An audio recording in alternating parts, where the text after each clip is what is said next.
Good morning class. Today we discuss our 12th lecture of chapter structure of atom. Here we discuss what is atoms, what is electron, proton and neutron. But today we discuss about the drawbacks of Bohr theory. आपने बेटा कल क्या discuss किया था? Bohr theory discuss किया था. तो Bohr theory जो है वो डिस्कस करेंगे हम. उसके ड्रॉबैक्स क्या क्या थे, जो भी हमने बोहर थ्योरी डिस्कस की थी उसके ड्रॉबैक्स क्या क्या हैं वो डिस्कस करेंगे यहाँ पे. तो देखते हैं बेटा ड्रॉबैक ऑफ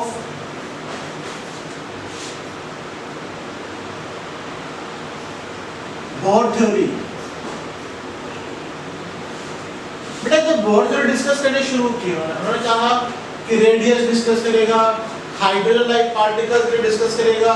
ठीक है, उसने डिस्कस किया कि ये एटम्स को डिस्कस करेगा, ये उसके एनर्जी को डिस्कस करेगा, ये ऑर्बिटल्स एनर्जी को डिस्कस करेगा, लाइन स्पेक्ट्रम को डिस्कस करेगा. लेकिन फिर भी कोई ना कोई ड्रॉबैक डिस्कस की गई.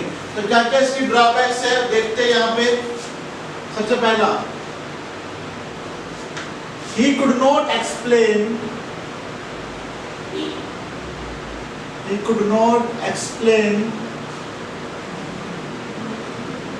the final detail of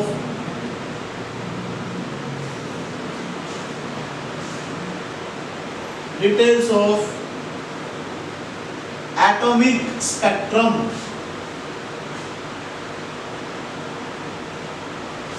final detail नहीं डिस्कस कर पाया एटॉमिक स्पेक्ट्रम का, कि एटॉमिक स्पेक्ट्रम क्या होता है. ठीक है, कितनी इसकी फ्रीक्वेंसी होगी, वेलोसिटी होगी, उसको डिस्कस नहीं कर पाया. सेकंड पॉइंट, इसने सिर्फ यूनिमोलिक्यूलर्स को डिस्कस किया, मल्टी मॉलिक्यूलर एटम्स को डिस्कस नहीं किया. तो he could not explain the spectrum of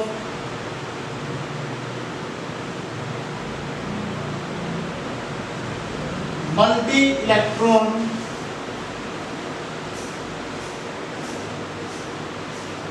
electrons atoms like as sodium के लिए, मैग्नीशियम के लिए, इनके लिए डिस्कस नहीं कर पाया. Next, he fails to account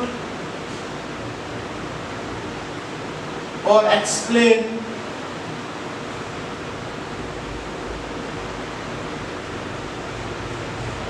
Zeeman effect.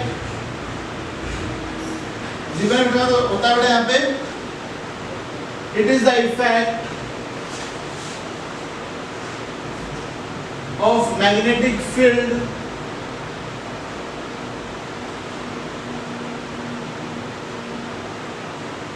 in the spectrum.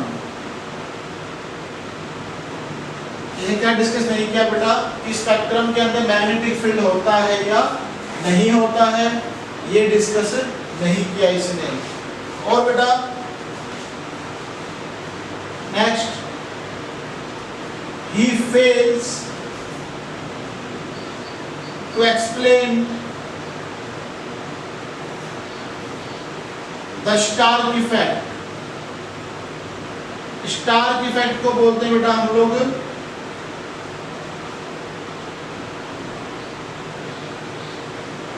Electric field effect को डिस्कस नहीं किया. थोड़ा सा क्या क्या डिस्कस नहीं किया यहाँ पे, कई सारे जो पॉइंट्स है उनको डिस्कस नहीं कर पाया. जैसे मान लो जीमैन इफेक्ट है या स्टार्क इफेक्ट है. ठीक है, मल्टी इलेक्ट्रॉन्स एटम्स है, इनको डिस्कस नहीं कर पाया. उसके बाद fifth, he could not explain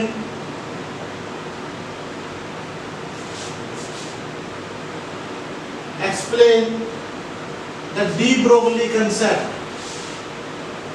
The de Broglie concept of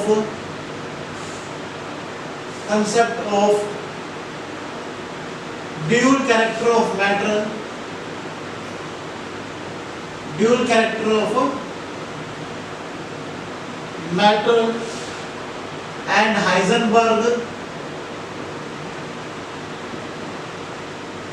हाइजेनबर्ग्स uncertainty principal.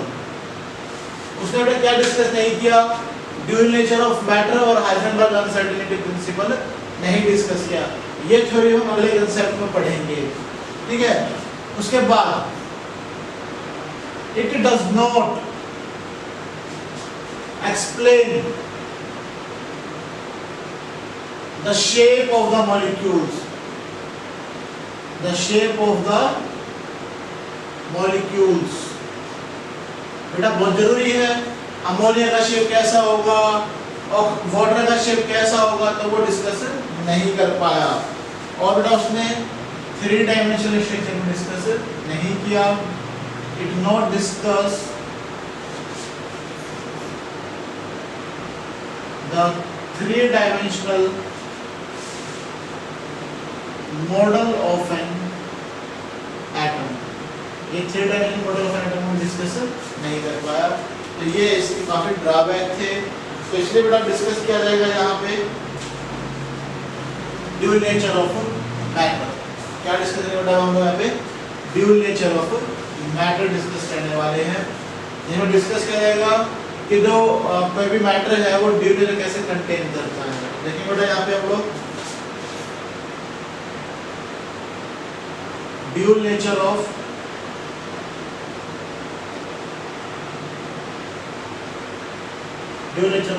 Matter. देखिए बेटा यहाँ पे मैटर में क्या होता है? Particle as well as wave vector दोनों डिस्कस करें इसके अंदर। Matter has both particle as well as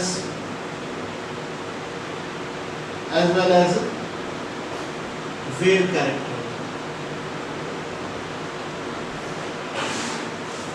matter में क्या होता है बेटा? पार्टिकल भी होता है as well as wave character दोनों डिस्कस किए जाते हैं। थोड़ा आप देखेंगे यहाँ पर derivation of de Broglie equation. तो पहला derivation of de Broglie equation क्या डिस्कस किया गया बेटा? पहले यहाँ पे वेव डिस्कस किया गया। वेव किसने डिस्कस किया था? डेविसन ने और जर्मन ने 1924 में। कौन थे ये? फ्रेंच फिजिक्स लुइस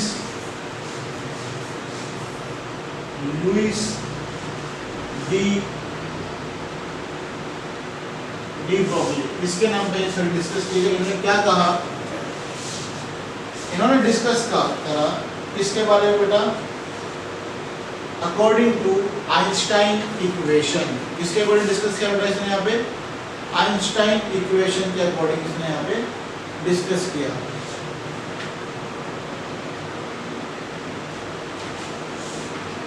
तो देखते हैं यहाँ पे भी हम लोग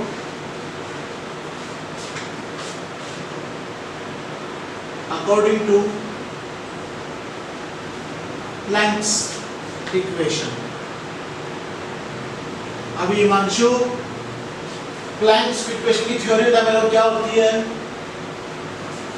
अभी हिमांशु बता बेटा, आप बताएं। शाबाश। प्लैंक्स इक्वेशन बताइए क्या होती है?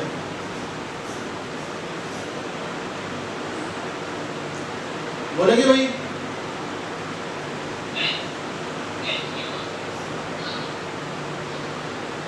तो अपने ना बातों को थोड़ा बंद रख के थ्योरी पे ध्यान दे रहे क्या होता है ये, क्योंकि इंपॉर्टेंट टॉपिक चल रहे हैं ये न्यूमेरिकल्स आते हैं इनके ऊपर। E is equals to h nu. Nu क्या होता है बेटा आपका? C बाय लैम्डा, है ना बेटा? तो क्या हो जाएगा? E is equals to H into में C बाय लैम्डा। और लैम्डा क्या होता है बेटा आपका? hc/e, ये इक्वेशन ड्राइव की है, ये इक्वेशन है बेटा फर्स्ट। फिर हम लोग पढ़ते हैं यहाँ पे according to Einstein equation, according to Einstein equation क्या होता है, E is equals to mc square, second equation, equating both equation, equating both equation क्या आ जाएगा बताएंगे यहाँ पे आप मेरे को, lambda is equals to h c upon में एम सी स्क्वायर, इससे कैंसिल हो जाएगा, तो लैम्डा इज इक्वल्स टू क्या आ जाएगा, एच अपॉन में एम सी आ जाएगा, आ जाएगा नहीं आ जाएगा यहाँ पे। लैम्डा क्या होता है बेटा आपका, वेवलेंथ, एच क्या होता है, प्लैंक्स कांस्टेंट, एम क्या होता है, मास ऑफ इलेक्ट्रॉन, ठीक है, और क्या बचेगा बेटा, सी क्या होता है, वेलोसिटी ऑफ लाइट। और ये जो थ्योरी है किसके लिए डिस्कस की गई, वेव कैरेक्टर के लिए, किसके लिए डिस्कस की गई बेटा, वेव कैरेक्टर के लिए। अगर हम डिस्कस करते हैं किसके बारे में, पार्टिकल कैरेक्टर के बारे में, किसके बारे में डिस्कस करेंगे बेटा, पार्टिकल कैरेक्टर के बारे में, फॉर पार्टिकल कैरेक्टर क्या डिस्कस होगा बेटा यहाँ पे, lambda is equals to H upon में एम म्यू, सी को हम क्या लिख सकते हैं बेटा यहाँ पे, C is written as mu, क्या लिख सकते हैं बेटा, म्यू लिख सकते हैं, और म्यू इनटू में वी, एम इनटू में म्यू क्या होता है बेटा, मोमेंटम ऑफ इलेक्ट्रॉन, यानी किसके इक्वल होता है बेटा, ये p के इक्वल होता है। तो करेंगे वाले पुट बेटा यहाँ पे, lambda is equals to h p, और जब हम क्या निकालेंगे, मोमेंटम निकालेंगे तो क्या आ जाएगा बेटा यहाँ पे, h बाय लैम्डा। ये हम लोग पार्टिकल वेव्स के लिए डिस्कस करते हैं। तो हमने क्या क्या देखा बेटा यहाँ पे, आपने देखा ड्रॉबैक्स ऑफ बोहर थ्योरी, जिसमें क्या डिस्कस किया गया, इसने जो है एटॉमिक स्पेक्ट्रम को डिस्कस नहीं किया, ठीक है, इसने एक्सप्लेन नहीं किया मल्टी इलेक्ट्रॉन्स के बारे में, इसने इफेक्ट नहीं किया जीवन इफेक्ट के बारे में, यानी मैग्नेटिक फील्ड को डिस्कस नहीं किया, इसने स्टार इफेक्ट शो नहीं किया, यानी इलेक्ट्रिक फील्ड डिस्कस नहीं किया, और इसने बेटा ड्यूअल नेचर ऑफ मैटर और हाइजेनबर्ग अनसर्टेनिटी प्रिंसिपल डिस्कस नहीं किया। इसने डिस्कस नहीं किया शेप्स ऑफ मॉलिक्यूल्स के बारे में, इसने 3 डायमेंशनल स्ट्रक्चर्स को डिस्कस नहीं किया, ठीक है, इसके ड्रॉबैक्स थे। फिर हम आते हैं ड्यूअल नेचर ऑफ मैटर, इसमें क्या डिस्कस किया गया कि मैटर जो है वो पार्टिकल और वेव कैरेक्टर दोनों कंसीडर करते हैं। इसको डिस्कस किया किसने, वेव को डिस्कस किया डेविसन ने, और ड्यूअल नेचर ऑफ थ्योरी किसने डिस्कस किया, French physicist Louis de Broglie ने। लुइस डी ब्रोगली ने क्या डिस्कस किया यहाँ पे, अकॉर्डिंग टू प्लैंक्स कांस्टेंट और आइंस्टाइन इक्वेशन को उन्होंने ऐड किया, and he get lambda is equals to H upon में mc। ये डिस्कस किया गया वेव कैरेक्टर के लिए। फिर डिस्कस हुआ बेटा पार्टिकल कैरेक्टर के लिए, mv क्या मान लिया इन्होंने यहाँ पे, मोमेंटम ऑफ इलेक्ट्रॉन, और किसे नोट कर दिया, p से डिनोट कर दिया इसको, और p क्या आ गया बेटा आपका h अपॉन में लैम्डा, ठीक है बेटा। ये भाई यहाँ तक नोट डाउन करेंगे आप लोग। थोड़ा हम आगे देखते हैं significance.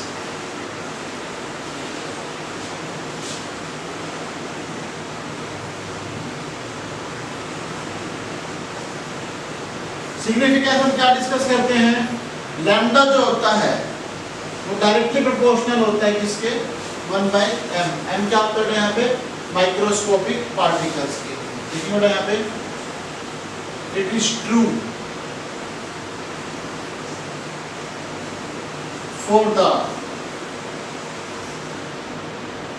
microscopic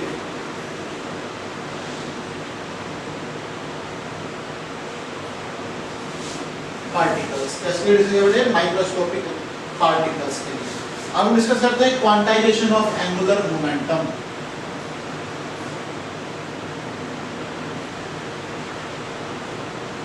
quantization of angular momentum. बेटा क्या डिस्कस किया गया कि मान लो एक ये ऑर्बिट है, ठीक है, यहां से क्या हुई बेटा आपकी वेव निकली, ये वेव्स ऐसे जो ट्रैवल कर रही है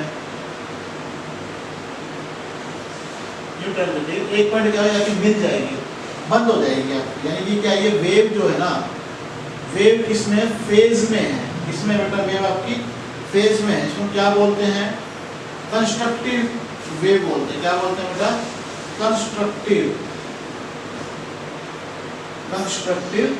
वेव, ठीक है बेटा, एकदम फिक्स्ड अमाउंट में, फिक्स्ड पोजीशन निकलना, फिक्स्ड पोजीशन में जाना, that is known as constructive wave. लेकिन हम बात करते हैं बेटा किसके लिए, वेव विदाउट फेज, मतलब एक वेव निकली यहां से,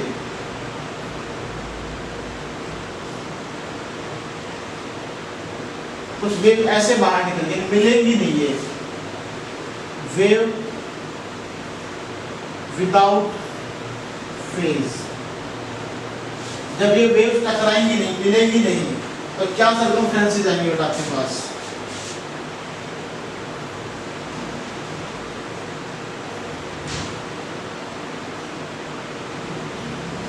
क्या सर्कमफ्रेंस आएंगे बेटा आपके पास यहाँ पे, n बाय लैम्डा, और 2 पाई आर किसके इक्वल होगा बेटा यहाँ पे, n लैम्डा के इक्वल होगा, ठीक है बेटा। और अकॉर्डिंग टू ये वैल्यू को गिवन होंगी, अकॉर्डिंग टू डी ब्रोगली, क्या पढ़ा बेटा आपने वेव के लिए, h is equal to h by m nu, ये पढ़ा है आपने। तो आपका लैम्डा क्या आ जाएगा बेटा, बताओ लैम्डा क्या आ जाएगा आपके पास यहाँ पे, 2 पाई आर अपॉन में n, putting this value here, क्या आ जाएगा आपके पास, 2 pi r is equal to n h upon में mv, क्लियर यहाँ पे। और आपका mvr क्या आ जाएगा बेटा, n h अपॉन में 2 पाई, r क्या होता है, रेडियस ऑफ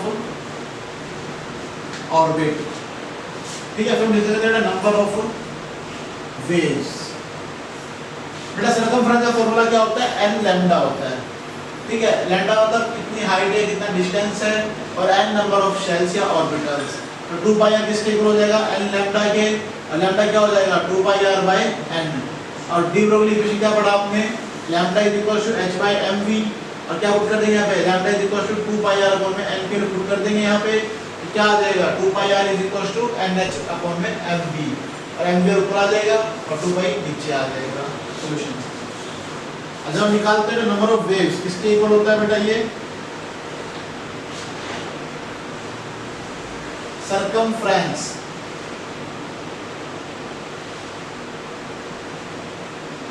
सर्कमफ्रेंस अपॉन में लैम्डा, और क्या आ जाएगा सर्कमफ्रेंस का, 2 पाई आर अपॉन में लैम्डा, इसको क्या लिख सकते हैं बेटा बताओ, 2 पाई आर अपॉन में लैम्डा की वैल्यू पुट कर दो, क्या आ जाएगा NH अपॉन में mv, और क्या आ जाएगा बेटा यहाँ पे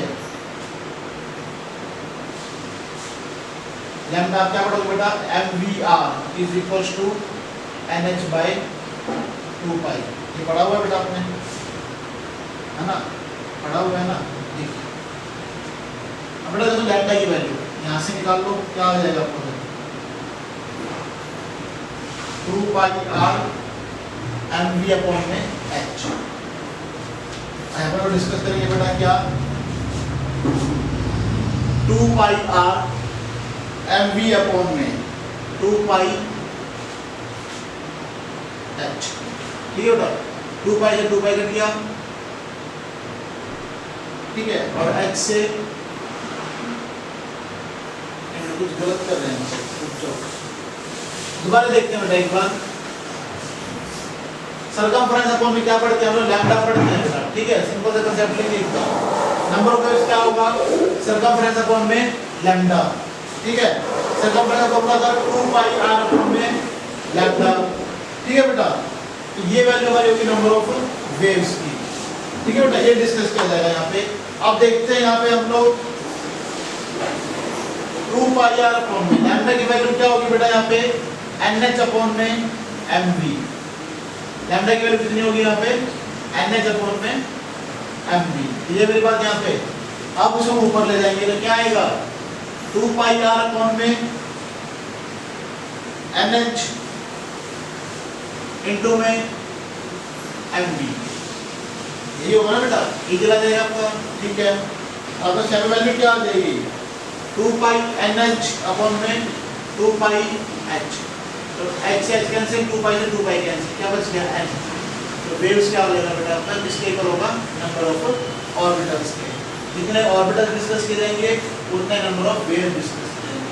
तो सिंपल सिंपल सी बातें डिस्कस कर दी इस टॉपिक के अंदर कि जो क्वांटाइजेशन ऑफ एंगुलर मोमेंटम है वो क्या कहता है कि वेव अगर फेज में हो तो क्या होगा, जितना सब क्वांटम नंबर होते हैं जिनकी वैल्यू होती है उतनी डिस्कस की जाएंगी।